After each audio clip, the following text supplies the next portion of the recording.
జరిగింది. ఆ supreme court మాటలు కూడా ఇక్కడ ఉంటాయి. ప్రభుత్వాలు తుంగలో తొక్కడం సరైంది కాదో అంటూ ఈరోజు చెప్తా ఉన్నాం.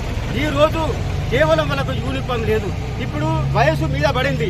వాళ్ళకు ఒక్కొక్కరికి 52 సంవత్సరాలు 53 సంవత్సరాలు మరి వాళ్ళకు పెరుగుతూ ఉంది, వయసు మీద పడుతుంది. మరి అదేవిధంగా ప్రభుత్వాలు మారుతూ ఉన్నాయి, అధికారులు మారుతూ ఉన్నారు, డిఈఓలు మారుతూ ఉన్నారు, ఎంఏలు మారుతూ ఉన్నారు. కానీ మధ్యాహ్న భోజన కార్మికుల సమస్యలు మాత్రం వాళ్ళ బతుకులే మారతలేవు అనే దాంతో ఈరోజు మేము అడుగుతా ఉన్నాం. ఇక్కడ ఉన్న రాష్ట్ర ప్రభుత్వం వెంటనే రేవంత్ రెడ్డి గారు మరి ఈ సంఘాన్ని ఈ సంస్థని ఈ మధ్యాహ్న భోజనం దీన్ని స్వచ్ఛంద సంస్థకు ఇస్తామనే దాంతో యోచించడం జరుగుతుంది. ఇది కరెక్ట్ కాదు.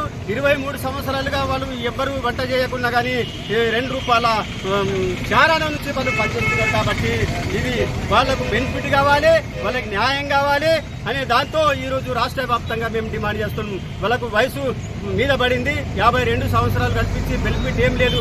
వాళ్ళకు రిటైర్మెంట్ బెనిఫిట్ 10 లక్షల రూపాయలు కూడా ఇవ్వాలనే దాంతో మేము డిమాండ్ చేస్తూ ఉన్నాం. కేవలం వాళ్ళకు ₹2,000 ఇస్తున్నారు, కేంద్రం ₹1,000 ఇస్తున్నది.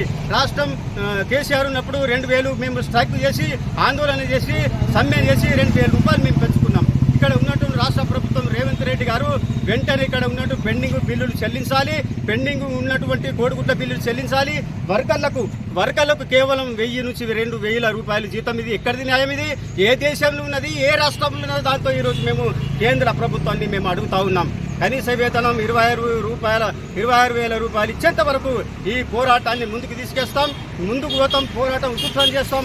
ఆఫీసులు డిఓ కార్యాలయాన్ని ముట్టడిస్తాం, కలెక్టర్ కార్యాలయం ముందు ఇక్కడ నుంచి ఊరుకోం.